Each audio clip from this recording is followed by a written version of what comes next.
Hello दोस्तों, आप कैसे हैं। मैं आशा करता हूं कि आप अच्छे होंगे दोस्तों। तो आज हम क्लास 12th का जो हमारा सब्जेक्ट है दोस्तों, इतिहास हिस्ट्री जो हमारा सब्जेक्ट है क्लास 12th में, उसका चैप्टर 5 है यात्रियों के नज़रिए दोस्तों। ठीक है, तो जो चैप्टर 5 है हमारा यात्रियों के नज़रिए, इसमें जितना भी महत्वपूर्ण ऑब्जेक्टिव प्रश्न है, एमसीक्यू टाइप प्रश्न है, हम इस वीडियो में उन सभी प्रश्नों के बारे में चर्चा करेंगे और समझेंगे। ठीक है दोस्तों, और मैं बता देता हूँ इस वीडियो में उन सभी ऑब्जेक्टिव प्रश्न को भी मैं साथ में आपको समझाऊंगा जो कि पिछले वर्ष पूछे जा चुके हैं। ठीक है दोस्तों, तो चलिए आइए मैं वीडियो को शुरू करता हूं। तो सबसे पहले आप दोस्तों यह समझ लीजिए कि इसमें जितना भी मैं प्रश्न बताऊंगा वो सब क्या होगा, ऑब्जेक्टिव होगा, एमसीक्यू होगा। ठीक है, देखिए दोस्तों अब मैं शुरू करता हूँ। यहाँ देखिए जो हमारा सबसे पहला प्रश्न है वह क्या है। पहला प्रश्न है हमारा, अल-बरूनी किसके साथ भारत आया। ठीक है, तो अल-बरूनी किसके साथ भारत आया था, तो ऑप्शन नंबर ए क्या होगा, राइट उत्तर होगा महमूद गजनी के साथ। ठीक है, महमूद गजनी के साथ अल-बरूनी क्या हुआ था कि भारत आया था। महमूद गजनी के साथ ही अल-बरूनी भारत आया था। कैसे आया था उसे सुनिए। क्या हुआ था कि महमूद गजनी जो था अल-बरूनी के शहर पे आक्रमण करता है, और अल-बरूनी का जो शहर होता है उसमें जितना भी कवि विद्वान होते हैं उन सभी को महमूद गजनी अपने राज्य गजनी ले आता है। ठीक है, क्यों ले जाता है, क्योंकि जो महमूद गजनी था वो अपना जो सभा होता है, दरबार होता है, वहाँ पे उन सभी कवियों और विद्वानों को बैठाता और अपना सभा का शोभा बढ़ाता। इसलिए क्या होता है कि यहाँ पे महमूद गजनी अल-बरूनी को भी अपने साथ भारत ले आता है। तो देखिए 1 नंबर का प्रश्न जो था कि अल-बरूनी किसके साथ भारत आया था, तो ऑप्शन नंबर ए क्या होगा, राइट उत्तर होगा महमूद गजनी के साथ। ठीक है, अब देखिए सेकेंड नंबर प्रश्न क्या है दोस्तों, हमारा बोल रहा है इंडिका के लेखक कौन है। ठीक है, तो इंडिका के लेखक कौन है दोस्तों, याद रखना है ऑप्शन नंबर बी मेगास्थेनीज। ठीक है, मेगास्थेनीज है जो इंडिका पुस्तक के लेखक है। तो ऑप्शन नंबर बी क्या होगा, राइट उत्तर होगा हमारा 2 का। देखिए दोस्तों अब हम लोग 3 नंबर प्रश्न को समझते हैं। 3 नंबर प्रश्न क्या बोल रहा है कि दिल्ली के किस सुल्तान को लाख बख्श कहा जाता है। ठीक है, तो दिल्ली के किस सुल्तान को लाख बख्श कहा जाता है, तो आपको याद रखना है कि ऑप्शन नंबर डी सही उत्तर होगा कुतुबुद्दीन ऐबक। कुतुबुद्दीन ऐबक को हम लोग, दिल्ली के सुल्तान है ये कुतुबुद्दीन ऐबक, जिन्हें हम लाख बख्श कहते हैं। यहाँ पे आप समझिए लाख बख्श का मतलब क्या होता है। ठीक है, लाख बख्श का मतलब होता है वैसा व्यक्ति जो लाखों का दान देता है उसे हम लाख बख्श कहते हैं। और जो कुतुबुद्दीन ऐबक थे वह लाखों का दान देते थे, इसलिए उन्हें लाख बख्श भी कहा जाता था। ठीक है, अब चौथा नंबर जो हमारा प्रश्न है वह देखिए। चौथा नंबर प्रश्न है, रूस में भारत विद्या का जनक किसे कहा जाता है। ठीक है, यह भी वेरी वेरी इंपॉर्टेंट प्रश्न है, तो इसको ध्यान से देखिएगा कि रूस में भारत विद्या का जनक किसे कहा जाता है। तो ऑप्शन नंबर बी क्या होगा, हमारा राइट उत्तर होगा जी.एस. लिवी देव को। ठीक है, तो रूस में भारत विद्या का जनक किसे कहा जाता है, जी.एस. लिवी देव को। ऑप्शन नंबर बी क्या होगा, हमारा सही उत्तर होगा चौथा नंबर प्रश्न का। ठीक है, अब 5वां नंबर प्रश्न समझते हैं। 5वां नंबर प्रश्न क्या है हमारा, बोल रहा है कि इब्न बतूता ने अपनी यात्रा का विवरण किस भाषा में लिखा था। ठीक है, तो इब्न बतूता ने अपनी यात्रा का विवरण किस भाषा में लिखा था, तो आपको याद रखना है ऑप्शन नंबर ए सही उत्तर होगा अरबी भाषा में। ठीक है, अरबी भाषा में वो अपनी यात्रा का विवरण, यानी विवरण का मतलब होता है जानकारी। ठीक है, यहाँ पे समझ लीजिए ये जो विवरण यहाँ पे लिखा हुआ है इसका मतलब क्या होता है, जानकारी। ठीक है, तो वो अपना जो बुक है था, वृत्तांत था, उसमें अरबी भाषा में क्या दिए थे, विवरण दिए थे। तो ऑप्शन नंबर ए क्या होगा, 5 का सही उत्तर होगा। अब देखिए 6 नंबर प्रश्न क्या है। 6 नंबर प्रश्न बोल रहा है अल-बिरूनी किस भाषा का जानकार नहीं था। ठीक है, तो 6 नंबर बोल रहा है कि अल-बिरूनी किस भाषा का जानकार नहीं थे। तो आपको याद रखना है कि जो अल-बिरूनी थे वो हिब्रू भाषा के भी जानकार थे, सीरियाई भाषा के भी जानकार थे, और संस्कृत भाषा भी धीरे धीरे वह भारत में सीख लिए थे। ठीक है, अल-बिरूनी संस्कृत भाषा को धीरे धीरे सीख लिए थे, लेकिन ऑप्शन नंबर ए देखिए यहाँ लिखा हुआ यूनानी भाषा, तो वह यूनानी भाषा को नहीं जानते थे। ठीक है, वह यूनानी भाषा को नहीं जानते थे। तो 6 का क्या होगा, ऑप्शन नंबर ए हमारा सही उत्तर होगा। अब देखिए 7 नंबर जो हमारा प्रश्न है वह क्या बोल रहा है, अल बरूनी भारत किस शताब्दी में आया था। ठीक है, तो जो अल बरूनी है वह भारत किस शताब्दी में आया था उसे हम लोग को बताना है। तो आपको याद रखना है कि अल बरूनी किस शताब्दी में आया था, 11वीं शताब्दी में। ठीक है, अल बरूनी भारत 11वीं शताब्दी में आता है। यहाँ पे आप ध्यान रखिए कि अल बरूनी का जो जन्म होता है ना, जन्म कब होता है, अल बरूनी का जन्म हुआ था 973 में। ठीक है, यह बात याद रखना है कि अल बरूनी का जन्म कब हुआ था, 973 में हुआ था। ठीक है, कहाँ हुआ था, तो ख्वारिज़म में हुआ था। अल बरूनी का जन्म 973 में होता है और कहाँ हुआ था, तो ख्वारिज़म में हुआ था। ठीक है, यह बात आपको याद रखना है। तो यहाँ पे आप समझ गए होंगे कि जो 7 नंबर प्रश्न का ऑप्शन नंबर ए क्या होगा, सही उत्तर होगा कि 11वीं शताब्दी में भारत आया था। अब 8 नंबर प्रश्न क्या है हमारा, इसे समझिए। इबन बतूता किस देश का निवासी था। ठीक है, तो जो इबन बतूता थे वह किस देश के निवासी थे, तो ऑप्शन नंबर बी क्या होगा, हमारा सही उत्तर होगा इबन बतूता मोरक्को के निवासी थे। ठीक है, इबन बतूता कहाँ के निवासी थे दोस्तों, तो मोरक्को के। ठीक है, तो 8वां नंबर प्रश्न का हमारा बी नंबर ऑप्शन सही होगा।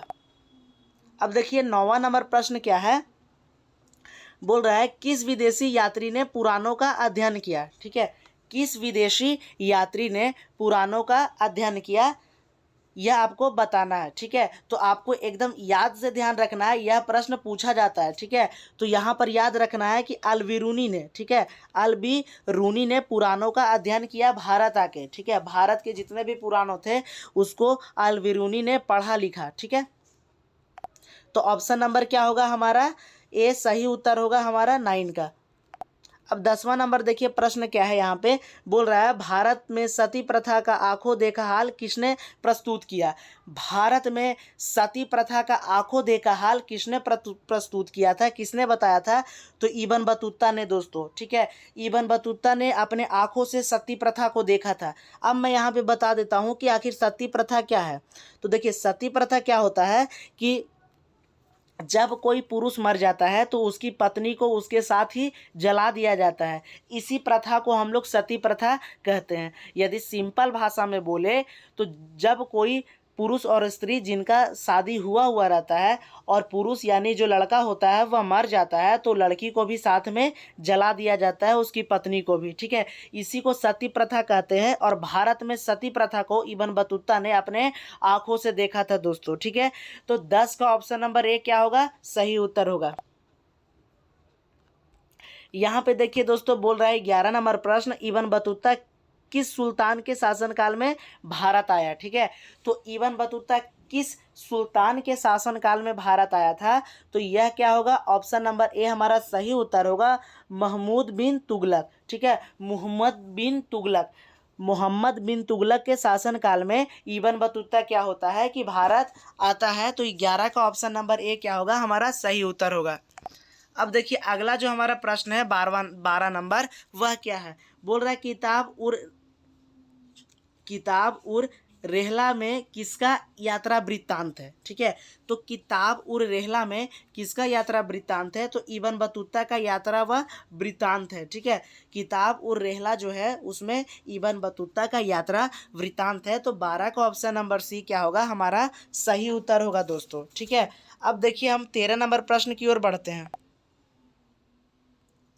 13 नंबर देखिए प्रश्न क्या है कि रेहला नामक पुस्तक किसकी रचना है। ठीक है, एकदम सेम उसी पीछे वाला जो 12 नंबर प्रश्न था उसी को दूसरा तरीका से पूछ रहा है। ठीक है, तो रेहला नामक जो पुस्तक था वह किसका रचना था। ठीक है, तो यहाँ पर सिंपल सा इबन बतूता का रचना था। ऑप्शन नंबर सी क्या होगा, सही उत्तर होगा कि रेहला नामक जो पुस्तक थी वह इबन बतूता की रचना थी। ठीक है, अब देखिए 14 नंबर प्रश्न। ठीक है, 14 नंबर प्रश्न क्या पूछ रहा है यहाँ पे कि खिलजी वंश का संस्थापक था। खिलजी वंश का संस्थापक कौन था, यहाँ पे बताना है। तो ऑप्शन नंबर ए क्या होगा, सही उत्तर होगा खिलजी वंश का संस्थापक फिरोज खिलजी था। ठीक है, खिलजी वंश का संस्थापक कौन था, फिरोज खिलजी। ऑप्शन नंबर क्या होगा, ए यहाँ सही उत्तर होगा 14 का। ठीक है, अब देखिए 15 नंबर प्रश्न क्या बोल रहा है, इसको समझिए कि सुल्तानों में घोड़े दागने की प्रथा की शुरुआत किसने की। ठीक है, तो सुल्तानों में घोड़े दागने की प्रथा की शुरुआत किसने की, तो यहाँ पे क्या होगा, हमारा सही उत्तर होगा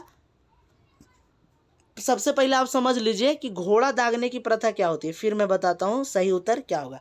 घोड़ा दागने की प्रथा क्या होती है उसको सबसे पहले आप समझिए। तो क्या था ना कि घोड़ा दागने की प्रथा क्या था कि घोड़ों में ना गरम गरम लोहे से दाग दिया जाता था, यानी घोड़ों के शरीर में एक निशान बना दिया जाता था, ठीक है, दाग के गरम गरम लोहे से। और क्यों निशान बना दिया जाता था? ताकि पहचान में आ सके कि वो अपना सल्तनत या अपना घोड़ा है, ठीक है। तो यह प्रथा कौन शुरुआत किया था? तो अलाउद्दीन खिलजी ने, ठीक है। तो सुल्तानों में जो घोड़े दागने की प्रथा थी वो अलाउद्दीन खिलजी ने शुरू की ताकि घोड़ों को पहचाना जा सके। तो 15 का ऑप्शन नंबर बी क्या होगा? सही उत्तर होगा। 16 नंबर प्रश्न देखिए दोस्तों, क्या है हमारा कि दिल्ली सल्तनत की पहली और अंतिम महिला शासक कौन थी, ठीक है। तो दिल्ली सल्तनत की पहली और अंतिम महिला शासक कौन थी? तो आपको याद रखना है कि रजिया सुल्तान। रजिया सुल्तान जो थी वह दिल्ली सल्तनत की पहली महिला शासक भी थी और अंतिम महिला शासक भी थी। देखिए, रजिया सुल्तान का जो कार्यकाल था वो 4 वर्ष का था। रजिया केवल 4 वर्ष ही सुल्तान बनी, ठीक है। क्यों 4 ही वर्ष बनी? तो क्योंकि रजिया जब सुल्तान बनी तो क्या हुआ, जनता का विरोध होने लगा, क्योंकि वह एक महिला को शासक के रूप में नहीं देख सकते थे, ठीक है। तो रजिया जब शासक बनी तो उनका कार्यकाल केवल 4 वर्ष का था, क्योंकि जनता को पसंद नहीं था कि रजिया एक महिला होके उन पे शासक करे, ठीक है। तो विरोध के चलते रजिया अपना पद त्याग देती है। देखिए, रजिया का शासनकाल 4 वर्ष का था, तो रजिया सुल्तान कब बनती है? तो 1236 में रजिया सुल्तान बनती है और 1240 में उसका शासनकाल समाप्त हो जाता है, ठीक है। तो यहाँ पे 16 का सी नंबर उत्तर सही होगा। 17 नंबर देखिए प्रश्न क्या है हमारा, बोल रहा है पृथ्वीराज रसो का लेखक कौन था, ठीक है। पृथ्वीराज रसो का लेखक कौन था यह हम लोगों को बताना है। तो यहाँ पर आपको याद रखना है चंदबर दाई, ठीक है। 17 का ऑप्शन नंबर डी क्या होगा? सही उत्तर होगा चंदबर डाई। अब देखिए 18 नंबर जो प्रश्न है वह क्या है। 18 नंबर प्रश्न बोल रहा है फ्रांस व वर्नियर किस देश से भारत आया था, ठीक है। तो जो फ्रांसवा वर्नियर था वह किस देश से भारत आया था वह बताना है। तो यहाँ सबसे पहले आप नाम देखिए, नाम में क्या लिखा है? फ्रांसवा। फ्रांसवा फ्रांस से आया था। ऑप्शन नंबर बी क्या होगा? सही उत्तर होगा कि जो फ्रांसवा वर्नियर था वह फ्रांस से भारत आया था, यानी वह फ्रांस देश का निवासी था। तो 18 का ऑप्शन नंबर बी हमारा सही उत्तर होगा। अब देखिए 19 नंबर प्रश्न क्या बोल रहा है कि फ्रांसवा बर्नियर था, ठीक है। तो फ्रांसवा बर्नियर क्या था? तो यहाँ पे देखिए ऑप्शन नंबर ए क्या है? एक चिकित्सक। वह एक चिकित्सक भी था। बी में क्या लिखा हुआ? एक राजनीतिक दार्शनिक। वह एक राजनीतिक दार्शनिक भी था। एक इतिहासकार भी वह था। यानी जो फ्रांसवा वर्नियर था, देखिए यहाँ फ्रांसवा जो वर्नियर है वह एक चिकित्सक भी था, राजनीतिक दार्शनिक भी था और इतिहासकार भी था। तो ऑप्शन नंबर क्या होगा? डी सही होगा 19 का, कि फ्रांसवा वर्नियर इनमें से सभी थे, ठीक है। 19 का ऑप्शन नंबर डी सही उत्तर। अब देखिए 20वां नंबर प्रश्न समझते हैं। 20वां नंबर प्रश्न क्या हमारा कि बर्नियर किसके काल में भारत आया, ठीक है। यहाँ पे देखिए बर्नियर अच्छा से नहीं है, यहाँ पे ऐसे लगा लीजिएगा। बोल रहा है कि बर्नियर किसके शासन काल में भारत आया था? तो याद रखना है ऑप्शन नंबर बी, शाहजहां के शासन काल में बर्नियर भारत आया था दोस्तों। तो जो हमारा ऑप्शन नंबर बी क्या होगा? 20 का सही उत्तर होगा। अब देखिए 21 नंबर प्रश्न क्या यहाँ पे बोल रहा है? बोल रहा है travels and the Mughal empire किसका यात्रा वृत्तांत है, ठीक है। Travels in the Mughal empire किसका यात्रा वृत्तांत है? तो आपको याद रखना है फ्रांसवा वर्नियर का यह यात्रा वृत्तांत है, ठीक है। तो ऑप्शन नंबर क्या होगा? सी सही होगा 21 का। देखिए 22 नंबर प्रश्न क्या है यहाँ पे समझना है कि मार्को पोलो ने 13वीं शताब्दी में किस स्थान से चलकर चीन और भारत यात्रा की थी। यानी मार्को पोलो ने 13वीं शताब्दी में किस स्थान से चलकर चीन और भारत की यात्रा की थी वह हम लोगों को बताना है। तो आपको याद रखना है वेनिस। वेनिस से वो चला और चीन और भारत का यात्रा की, ठीक है। तो 22 का ऑप्शन नंबर ए हमारा सही उत्तर होगा। अब देखिए 23 नंबर प्रश्न क्या है हमारा, समझिए। किस यात्री ने कश्मीर को पृथ्वी पर अतुलनीय बताया था, ठीक है। कौन सा ऐसा यात्री था जो कश्मीर को पृथ्वी पर अतुलनीय बताता है? यानी कश्मीर को वह ऐसा बताया कि यह एक ऐसा जगह है जिसका बराबर पृथ्वी पर कोई भी जगह नहीं, किसी से तुलना नहीं कर सकते हैं कश्मीर को। अतुलनीय था, यह एक ऐसा जगह था। इसको किसने कहा था? तो किसने कहा था आपको याद रखना है। ऑप्शन नंबर बी क्या होगा, सही उत्तर होगा, बर्नियर ने। जो फ्रांसवा बर्नियर था वह कहता है कि कश्मीर क्या है, पृथ्वी पर एक अतुलनीय स्थान है। ठीक है। 24 नंबर प्रश्न क्या है हमारा, यहाँ समझिए कि घुमक्कड़ शास्त्र नामक पुस्तक के लेखक कौन थे। ठीक है। तो घुमक्कड़ शास्त्र नामक पुस्तक के लेखक कौन थे? तो ऑप्शन नंबर बी क्या होगा, सही उत्तर होगा राहुल सांकृत्यायन। ठीक है। ऑप्शन नंबर बी क्या होगा हमारा, सही उत्तर होगा 24 का। ठीक है। अब देखिए 25 नंबर प्रश्न क्या है हमारा, इसको ध्यान से समझिए। 25 नंबर प्रश्न बोल रहा है, किस विदेशी यात्री को हीरो की खानों में रुचि थी। ठीक है। किस विदेशी यात्री को हीरो को खानों का जो था ना उसमें रुचि थी, यानी सिंपल सा पूछ रहा है कि कौन सा ऐसा विदेशी यात्रा था जिसका जो डायमंड का खान होता है ना उसमें बहुत ज़्यादा इंटरेस्ट था। ठीक है। तो किस विदेशी यात्री का था? तो ऑप्शन नंबर बी क्या होगा हमारा, सही उत्तर होगा डेवर्नियर को। ठीक है। जो टेवर्नियर था उसको हीरो की खानों में बहुत ही ज़्यादा रुचि थी। तो ऑप्शन नंबर बी क्या होगा, 25 का सही उत्तर होगा टेवर्नियर। 26 नंबर प्रश्न देखिए क्या है, कौन विदेशी यात्री पेशे से चिकित्सक था। ठीक है। तो कौन सा विदेशी यात्री था जो कि पेशे से चिकित्सक था, यह आपको बताना है। तो यहाँ पे आप सिंपल सा बोल सकते हैं, कौन था पेशे से चिकित्सक। दोस्तों कौन था पेशे से चिकित्सक, आप हमें कमेंट में बताइएगा। नहीं, आप सुनिए, हम ही से आंसर सुन लीजिए कि कौन था। तो यहाँ पे क्या होगा, ऑप्शन नंबर सही उत्तर होगा बी, फ्रांसवा बर्नियर क्या था, एक चिकित्सक भी था पेशे से। ठीक है। तो 26 नंबर का हमारा ऑप्शन नंबर बी सही उत्तर होगा। देखिए 27 नंबर प्रश्न क्या है हमारा, यहाँ पे समझिए। 27 नंबर बोल रहा है, तहकीफ ए हिंद में किसका यात्रा वृत्तांत है। ठीक है। तहकीफ ए हिंद में किसका यात्रा वृत्तांत है? तो अलबरूनी का। ठीक है। अलबरूनी का यात्रा वृत्तांत है। इसी बुक को हम लोग किताब उल हिंद के नाम से भी जानते हैं, तहकीफ ए हिंद को। ठीक है। तो 27 का ऑप्शन नंबर ए क्या होगा हमारा, सही उत्तर होगा। ठीक है। अब देखिए 28 नंबर प्रश्न हम देखते हैं। 28 नंबर प्रश्न बोल रहा है कि मेगास्थेनिज कौन था। ठीक है। तो मेगास्थेनिज कौन था यहाँ पे आपको बताना है। तो यहाँ पे देखिए ऑप्शन नंबर सी क्या होगा हमारा, सही उत्तर होगा कि जो मेगास्थेनिज था वह एक राजदूत था। ठीक है। 28 का ऑप्शन नंबर सी क्या होगा, सही उत्तर होगा कि जो मेगास्थेनिज था वह एक राजदूत था।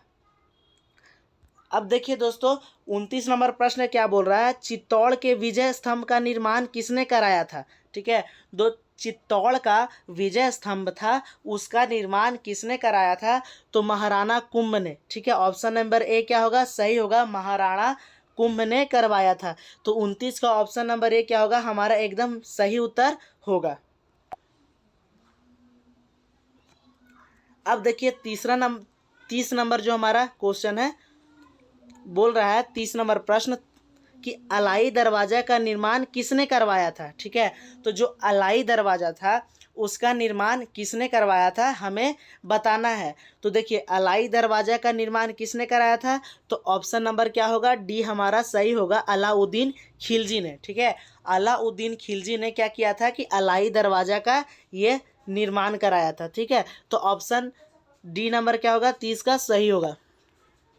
अब देखिए 31 नंबर जो प्रश्न है वह बोल रहा है, कैप्टन हॉकिंस किस मुगल शासक दरबार में आया था। यानी कैप्टन हॉकिंस था ना, वह किस मुगल शासक के दरबार में आया था। ठीक है। Captain Hawkins. तो ऑप्शन नंबर क्या होगा, बी सही होगा, जहांगीर के दरबार में आया था। ठीक है।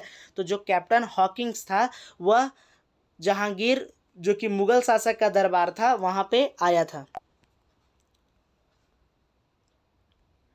अब देखिए 32वां प्रश्न क्या है हमारा, बोल रहा है निकोलो कोंटी किस शासक के कार्यकाल में आया था। ठीक है। निकोलो कोंटी किस शासक के कार्यकाल में आया था। ठीक है। तो किस शासन के काल में आया था दोस्तों? तो ऑप्शन नंबर हमारा क्या होगा, ए सही होगा, देवराय प्रथम के शासनकाल में। ठीक है। निकोलो कोंटी किस शासक के कार्यकाल में आया था? तो ऑप्शन नंबर ए क्या होगा, सही उत्तर होगा, देव राय प्रथम के शासनकाल में। अब देखिए 33 नंबर प्रश्न क्या है हमारा, ध्यान से समझिए। मेगास्थेनिज किस देश का रहने वाला था। ठीक है, तो जो मेगास्थेनिस था वह किस देश का रहने वाला था, तो याद रखना है यूनान का। ठीक है, तो जो मेगास्थेनिस था वह यूनान का रहने वाला था। तो ऑप्शन नंबर क्या होगा, ए सही होगा 33 का। ठीक है, अब देखिए 34 नंबर प्रश्न क्या बोल रहा है कि वास्को डिगामा कब भारत पहुंचा। ठीक है, तो वास्को डिगामा कब भारत पहुंचा, तो आपको याद रखना है कि 1498 ईस्वी को आया था वास्को डिगामा भारत। ठीक है, और यह भी याद रखना है कि मई में आया था। ठीक है, क्योंकि आपको यह जो 1498 ईस्वी है यह तो सही देगा, लेकिन मई में आया था इस मंथ में ना, जो तारीख होगा वो आगे पीछे देगा, तो इसमें गड़बड़ाना नहीं है। तो ऑप्शन नंबर ए में देखिए क्या है कि मई तो दिया है और 1498 दिया है। ऑप्शन नंबर बी में क्या दिया है, 1598, ये गलत होगा। ऑप्शन नंबर सी में भी 1498 दिया है, लेकिन इसमें क्या दिया है, मार्च दिया है, तो यह भी गलत होगा। यह भी देखिए नीचे क्या है, 1598 दिया, यह भी गलत है। तो ऑप्शन नंबर ए में आपको देखना है कि मई भी दिया है और 1498, 17 मई 1498 क्या होगा, सही उत्तर होगा हमारा ऑप्शन नंबर ए, कि वास्को डिगामा भारत पहुंचा था 17 मई 1498 ईस्वी को। ठीक है, अब यहाँ पे समझिए आगे 35 नंबर प्रश्न क्या बोल रहा है कि जैसे घोंसले को पक्षी छोड़ता है उसी तरह किसी यात्री ने यात्रा पर जाने हेतु अपने घर को छोड़ा। ठीक है, तो यहाँ पे बोल रहा है कि जैसे घोंसले को पक्षी छोड़ता है ना, उसी तरह किस यात्री ने यात्रा पर जाने हेतु अपने घर को छोड़ा था, उसका नाम बताना है। ठीक है, तो देखिए यह Ibn Battuta, option number D क्या होगा, सही उत्तर होगा कि इब्न बतूता ने अपना घर छोड़ा था। जैसे कि घोंसले को एक पक्षी छोड़ता है उसी तरह से इब्न बतूता ने अपना घर छोड़ के और यात्रा करना सोचा। ठीक है, अब आगे देखिए हम समझाते हैं आपको। आगे देखिए 36 नंबर प्रश्न क्या है, बोल रहा है कि अपनी आंखों के सामने सती प्रथा का दृश्य देखकर कौन विदेशी यात्री मूर्छित हो गया। इसका उत्तर आपको कमेंट में बताना है दोस्तों। ठीक है, तो इसका उत्तर आप कमेंट में दीजिए, क्योंकि मैं अभी जस्ट इसका उत्तर भी बताया हूँ। दोस्तों यहाँ पे आप थोड़ा सा समझ लीजिए कि यदि आपको इस चैप्टर जो 5 है हमारा लेसन, इसका यदि आपको नोट्स चाहिए और उन सभी टॉपिकों को समझना है जो कि एग्जाम के लिए बहुत ही मोस्ट इंपॉर्टेंट क्वेश्चन है, तो मैं डिस्क्रिप्शन में लिंक दे रहा हूँ, आप देख सकते हैं। इस चैप्टर के जो बेसिक और इम्पॉर्टेंट क्वेश्चन है वही सब क्वेश्चन में से एग्जाम में आते हैं दोस्तों यदि आप हमारे चैनल में नए थे तो वीडियो को लाइक और चैनल को सब्सक्राइब जरूर करें दोस्तों। फिर मिलते हैं हम एक नए वीडियो के साथ, तब तक के लिए जय हिंद।